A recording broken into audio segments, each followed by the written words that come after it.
В условиях, когда экономический кризис вынуждает искать простые, доступные и, самое главное, дешевые средства лечения, а кризис доверия к врачам вынуждает искать средства лечения в домашних условиях без обращения за медицинской помощью, очень большое распространение получило лечение обычной пищевой содой.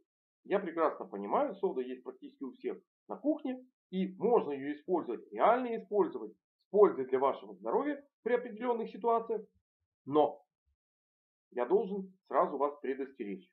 Сода не такое простое вещество, токсикология она испытана. Есть у соды, обычной пищевой соды, есть ЛД-50. Что такое ЛД-50? Это летальная доза, при которой погибает половина принявших ее. Для соды эта доза 4 грамма на килограмм веса. Ну, чтобы вы понимали, в обычных величинах человек весом 60 килограмм это примерно 250 грамм пищевой соды. И вот такой полукилограммовой пачки 2 ЛД-50. То есть из двух употребившись напополам такую пачку, один погибает. Вы должны это понимать, но я совершенно спокойно даю эту информацию в интернет без свободного доступа, потому что редкий садист по отношению к себе решит уйти на тот свет с помощью пищевой соды. Знаете, несмотря на любую медицинскую помощь, известную сегодня, срок от недели до 2-3 недель такие мучения. Знаете, врагу не пожелаешь таким способом уходить из этой жизни. Поэтому я прекрасно понимаю, что если вы будете использовать пищевую соду, то не как средство уйти из этой жизни, а действительно реально для лечения. И просмотрев это видео до конца, вы узнаете, как провести лечение содой рак, простату, простатит полечить, сахарный диабет, подагру, как избавиться от кашля, как подлечить дисбактериоз, удалить глистов паразитов. То есть разные способы, разные цели вы можете преследовать. И вы просмотрите это видео, поймете, как использовать пищевую соду, потому что я вам покажу всю цепочку. От входа в ваш организм до выхода. И вы увидите, где вы реально можете ее использовать. Итак, раз мы лечимся в домашних условиях, без врача, то, как вы понимаете, внутривенное введение соды отсутствует. Это уже врачебная манипуляция, это уже далеко не домашние условия. А раз не внутривенно, значит, понятно, ПРОС. То есть, тут стилизованная такая полость рта с зубами. Кстати, когда вы берете раствор пищевой соды в рот, можете прополоскать, прекрасно. Убираются воспалительные процессы, улучшается состояние зубов, десен, подавляется патогенная микрофлора, сплошные плюсы. Важно что? Доза, которую вы используете, чайная ложка на стакан, то есть на 200 мл. Чайная ложка без большой горки. Горка тут не нужна, это уже будет перебор. Как правильно приготовить пищевую соду? Раствор обычной пищевой соды в теплой воде имеет pH примерно 8,5. И в принципе такая сода проходит пищеварительную систему, потому что я скажу позже, тут есть определенные особенности. То есть вы перед тем, как приготовить, растворить пищевую соду, вы емкость, в которой будете ее растворять, должны свободно удерживать в руках. То есть в теплой воде. Если температура будет выше 50 градусов, вы поторопитесь немножко. Не дождетесь, пока температура упадет. pH резко возрастает. pH 13,5 становится. Максимальная pH щелочная это 14. То есть вы понимаете, то есть практически самая сильная щелочь. И выводите ее в свой организм. При этом не просто подавляются микробы, а еще и сжигается слизистая полость рта. То есть полоскать такой содой ни в коем случае. Когда вы глотаете такой раствор с такой pH, если обычная сода с теплой водой при низком pH просто проходит за 15-20 секунд по пищеводу, то такая сода въестся в слизистую, и вы вызовете химический ожог пищевода. И эту ситуацию нужно просто понимать, важно правильно приготовить. Тогда все в порядке. Если вы пьете соду с теплой водой, то условия для того, чтобы желудок ваш не сильно пострадал, потому что желудок, как вы понимаете, тут я написал цифры, цифр будет много, нормальная pH желудочного содержимого при переваривании пищи от 0,9 до 2,5. Как вы понимаете, эти условия резко отличаются от того, к чему желудок привык, и важно, чтобы сода как можно быстрее проскочила в ваш желудок. Как этого достичь? Да, сода правильно приготовленная, в теплой воде растворили и в теплом виде выпили. Тогда она быстро проскакивает в ваш желудок и выходит через двенадцатиперстную кишку, где уже в норме щелочные условия. Хотите, чтобы ваш желудок в еще меньшей степени пострадал? Ну, вспомните советский общепит. Помните, горелое молоко, подгоревший там гарнир, что угодно. Когда у вас отрицательные такие реакции идут перед приемом соды, в желудке не будет вырабатываться соляная кислота в желудочном соке, и сода проскочит легко и просто в желудок. Индикатор того, что вы все сделали правильно, отсутствие отрыжки. Как только после приема соды у вас появилась отрыжка, это говорит о том, что в вашем желудке была соляная кислота. Сода с ней прореагировала, произошла реакция нейтрализации, образовался углекислый газ, именно его и удалил ваш желудок путем отрыжки. В этом случае ваша сода раздражает слизистую желудка, и он идет в сторону атрофии, чего не должно быть. Но таким образом, если правильно вы будете использовать соду, можно бороться с изжогой, можно бороться с болью в желудке. Ну, кстати, такое видео на моем канале есть, поэтому вы, наверное, лучше его просмотрите. Там более подробно эта ситуация расписана и описана. Пройдя желудок, пищевая сода попадает в двенадцатиперстную кишку. В норме здесь щелочные условия, и в принципе здесь она уже как у себя дома. Все прекрасно. Всасывание до этого практически равно 5-10%, то есть можно считать ничего. Всасывание в двенадцатиперстной кишки соды происходит более активно. Ну, если вы знаете систему пищеварения и физиологию этого процесса, то вы понимаете, что всосавшись в кровь, пищевая сода 100% попадает в печень. И как только сода попала в печень, здесь возникает с кровью. Здесь возникает очень простая ситуация. Печень вырабатывает желчь. Ну, вы знаете, она таким образом чистит кровь. И как только пищевая сода попадает с кровью в печень ее тут же отфильтровывает в желчь и в желчный пузырь. Именно поэтому вы видите pH нормальный желчи, которую вырабатывает печень, 7,5-8,2. То есть она практически подтягивается к тем 8,5, которую имеет исходный раствор соды. Ну, как вы понимаете, в желчи не только сода, есть и другие компоненты, поэтому, конечно, pH меньше. Что дальше? Ну, желчь, как вы понимаете, она периодически накапливается в желчном пузыре. И вы видите, какая pH в желчном пузыре? А знаете, почему она такая? В норме вот эта вот печеночная желчь, которая образовалась, в щелочном виде попадает в двенадцатиперстную кишку. Для чего она там нужна? Для того, чтобы активировать липазу поджелудочный и способствовать перевариванию жиров. Больше того, желчь нужна еще для одной цели. После кислого содержимого желудка, достаточно очень кислого, щелочная желчь плюс щелочной сок поджелудочной железы. Они очень жестко и активно подавляют тех бактерий, которые прошли кислый барьер желудочного сока. И фактически желчь — это самый сильный ваш дезинфектор. Он в лучшей степени обезвреживает пищу, и при правильном использовании, как вы понимаете, происходит автоматическое лечение дисбактериоза кишечника.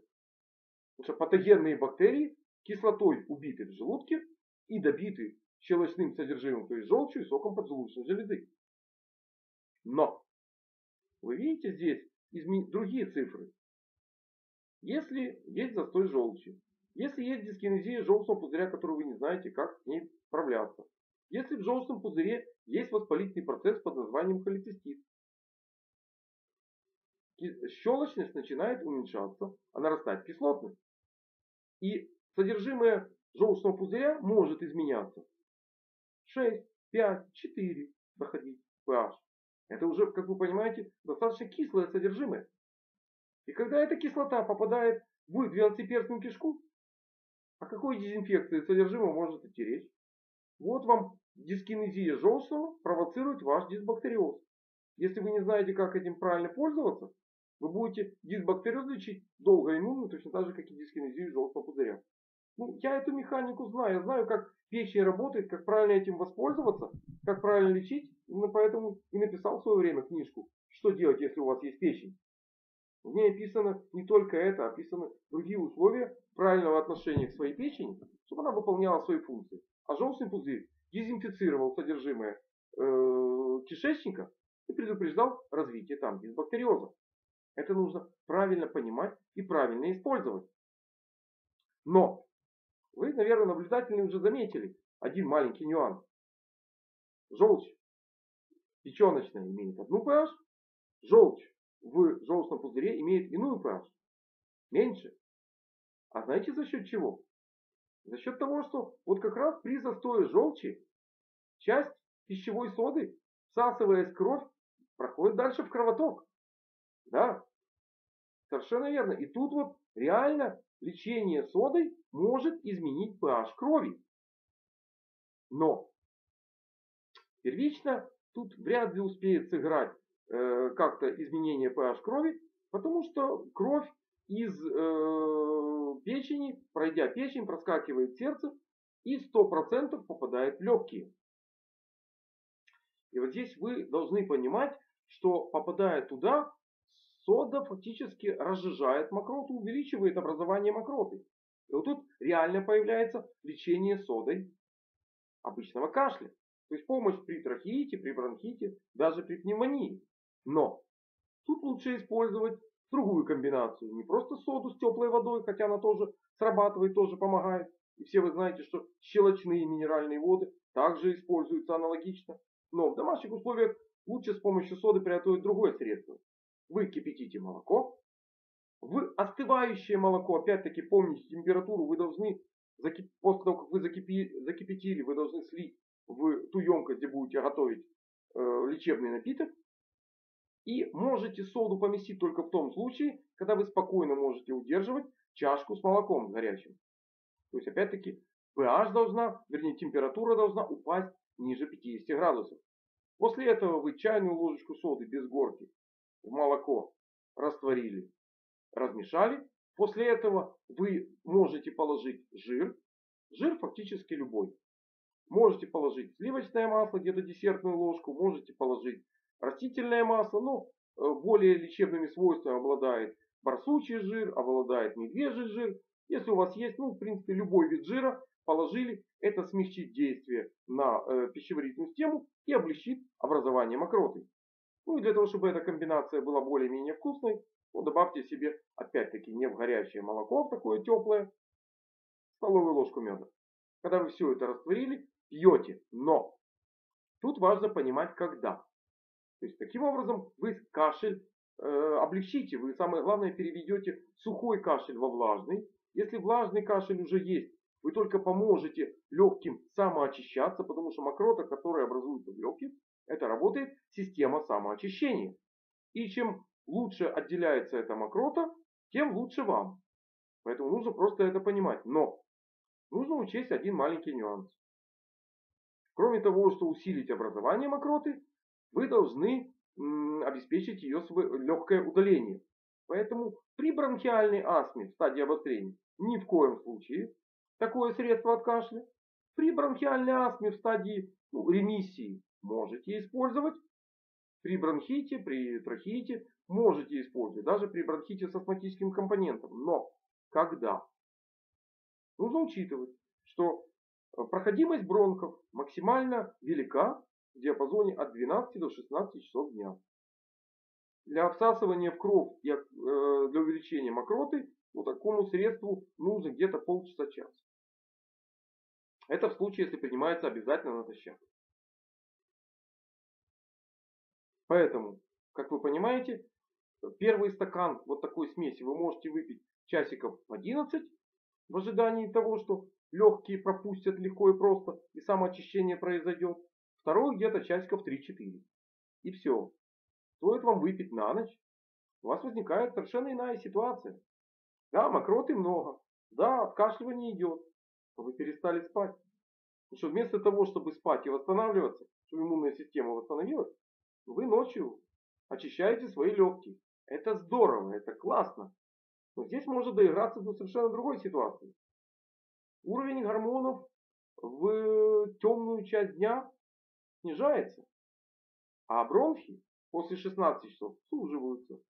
И когда вы добавляете содержимое в просвет бронхов, вы наигрываете бронхоспазм. Вы увеличиваете степень одышки. Зачем вам это нужно? Все то же самое можно сделать безопасно для вашего здоровья совершенно в другое время дня. Потому что это не скорая помощь, лечение содой в данном случае, но это великолепная помощь, если вы правильно ею пользуетесь.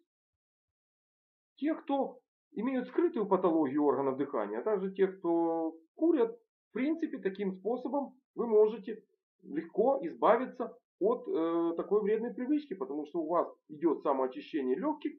Вы знаете, можно под этим соусом легко бросить курить. Кто хочет получить мотивационную составляющую, не вопрос, набирайте на моем канале «Легко бросить курить», несколько видео, посмотрите их все. Они, каждая по-своему, объясняет ситуацию, как все это сделать проще и лучше для вашего здоровья. Вы должны это просто все понимать, тогда делаете. Через понимание все делается легко и просто. Дальше ситуация, когда уже прошла пищевая сода легкие, она попадает в системный кровоток. И вот здесь она может влиять на pH крови реально уже в организме, ну и частично удаляется через почки. Как сделать, чтобы все-таки через почки сода удалялась лучше? И реально такие вещи есть. Опять-таки с молоком. Тут можно просто с теплым молоком. Не обязательно другие компоненты. Сода, чайная ложка и стакан теплого молока. Пьете, как я вам сказал. Тут не имеет значения время. Хотя, вы знаете, имеет. Максимум активности почек тоже находится от 3 до 5 часов вечера. Поэтому здесь опять-таки совпадает время для приема соды с молоком. Но вы должны понимать, что увеличивается образование щелочной мочи.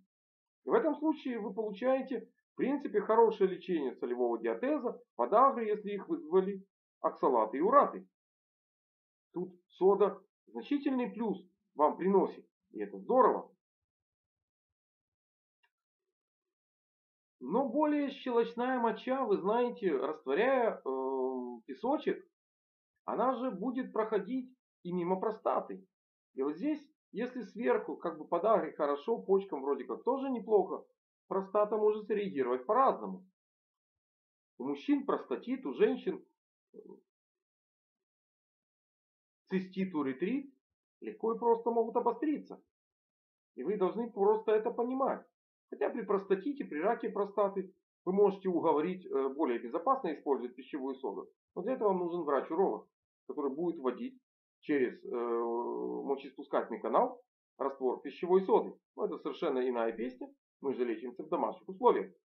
Но тут нужно понимать один маленький нюанс. Все это здорово. Все это прекрасно. Но есть маленькое но и очень существенное.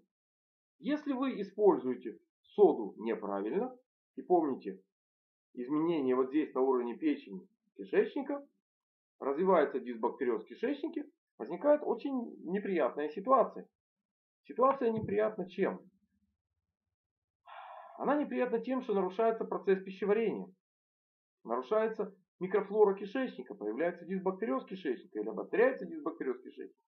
И пищевая сода в данном случае, она может вызвать совершенно иную ситуацию, увеличение гниения белка, подгрузка той же печени, тех же почек белковыми токсинами и перегрузка органов дыхания. Потому что вместе с пищевой содой туда попадают и токсические вещества, которые в этом случае, когда застой желчи есть, их хуже печень фильтрует. И что получается? Обостряется любая патология в органах дыхания.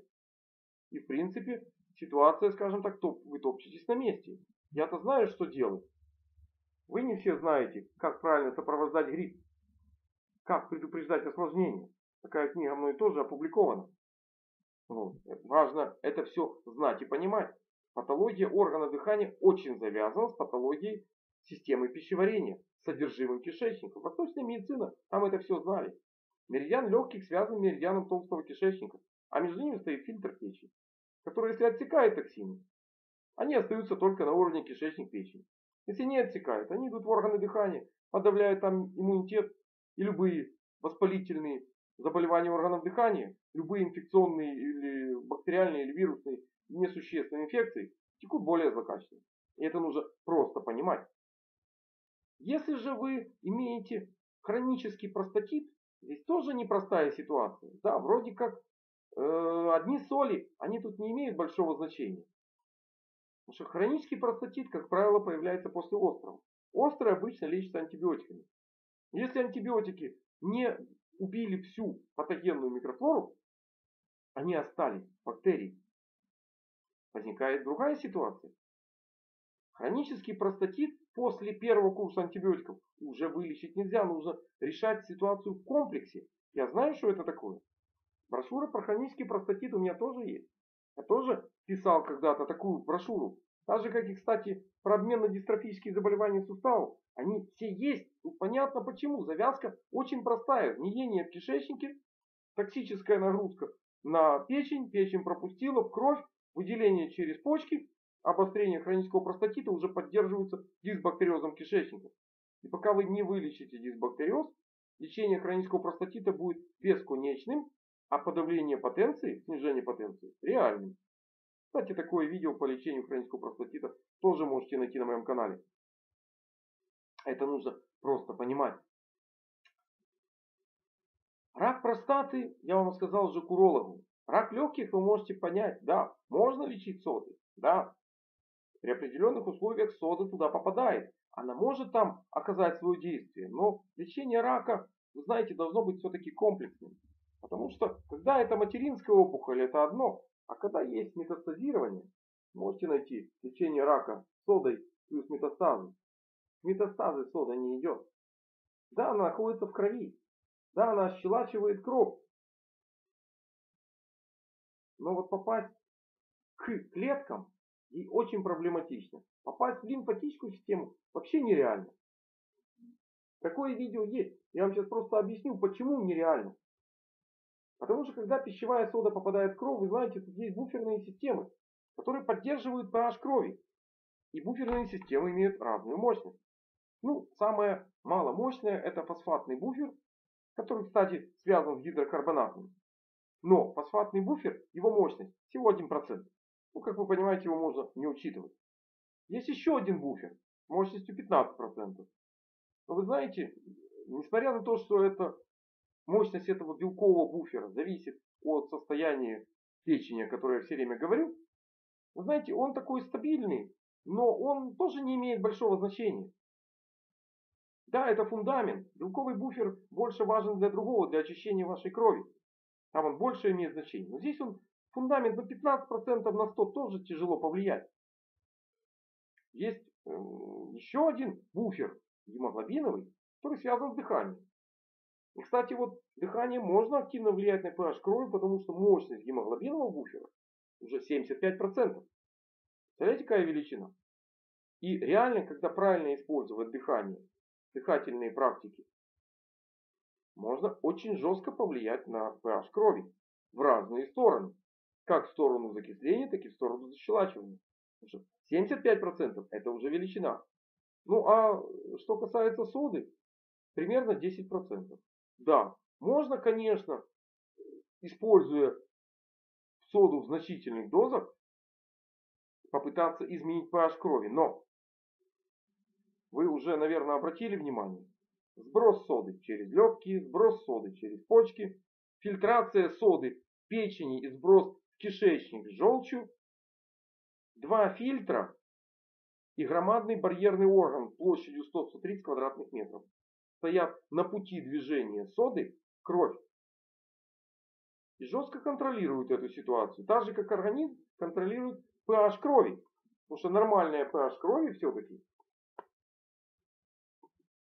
7,36 плюс-минус 5 сотых. Эта величина поддерживается в очень узком диапазоне.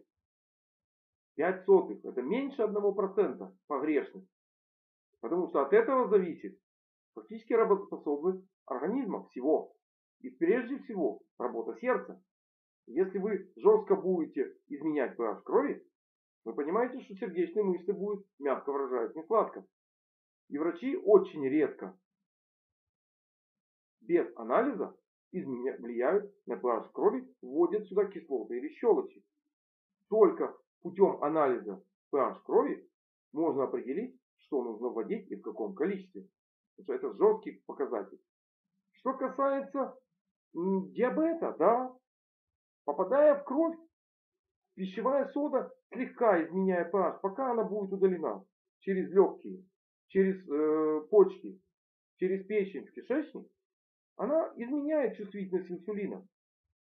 И фактически снижает сахар, потому что инсулин становится более дееспособным. Но вы знаете, этот механизм долго использовать очень сложно, потому что очень сложно безопасно вводить соду, потому что страдает пищеварительная система, прежде всего печень.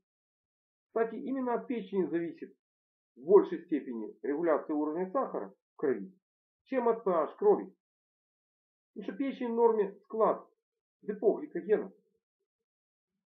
Более подробно вы можете увидеть по другим моим видео, которые есть на моем канале. Такие брошюры тоже у меня есть. Брошюры, книга вот вышла на украинском языке про сахарный диабет. Я знаю, что это такое. Лучше, значительно выгоднее лечить через печень, потому что лучше в работу печени вы не только диабет вылечите. Вы предупредите атеросклероз, диабетическую ангиопатию, ту же подагру, ту же гипертоническую болезнь можно лечить. Состояние сосудов очень много можно менять, когда метаболический мозг в вашем организме работает правильно. Пищевая сода здесь имеет свои 5 копеек, но очень скромные 5 копеек. В чем она, кажется, хорошо помогает? Да, лечение изжоги. Я вас прекрасно понимаю, да. В желудке, когда есть кислота, она раздражает слизистую, появляется боль. Ввели соду, вроде как подавили. Но реакция, которая происходит в этом случае, она очень простая. Идет нейтрализация соды соляной кислотой с образованием углекислого газа, раздражение которым в слизистой желудка вызывает новые порции соляной кислоты. И вы вынуждены опять глотать соду. Или лучший вариант. Альтернативный метод лечения. В данном случае, если вы хотите использовать домашние средства, банальное обычное молоко. Молоко великолепно нейтрализует соляную кислоту, которая используется для его переваривания. И не образуется при этом углекислый газ, новые порции соляной кислоты не образуются. Выпили молоко, нейтрализовали, все прекрасно. Если вы еще используете различные разнозаживляющие средства, ну, чтобы гастрит не превращался в эрозивный гастрододонит, а тем более в язву, желудка там или 12-перстной кишки, несущественно. Важно просто этим правильно пользоваться. Что касается лечения запором, ну, в принципе, да, сода лечит запор, но очень дорогим способом, потому как, когда нарушается система пищеварения, меньшее количество пищи достается вам, а больше идет по кишечнику. Параллельно при этом активируется дисбактериоз кишечника, поэтому лечить таким образом дисбактериоз не следует. Даже если вы соду вводите в клизмах, такое видео есть на моем канале, посмотрите более подробно, не буду останавливаться сейчас в этом видео на этой информации, она есть. Удаление глистов и паразитов, ну, вы понимаете, вы увидели уже основные точки приложения. Глисты, где сода есть, в реальной хорошей дозе. Полость рта, глисты там не живут. Пищевод, ну, крайне редко. Там бывает, если аскаридовый неправильно относится к своему организму, может выходить, попадать в пищевод. Но это экстрим, это не норма. Нормальная аскарида живет в тонком кишечнике. Желудок, кислота, глисты не живут. 12-перстная кишка.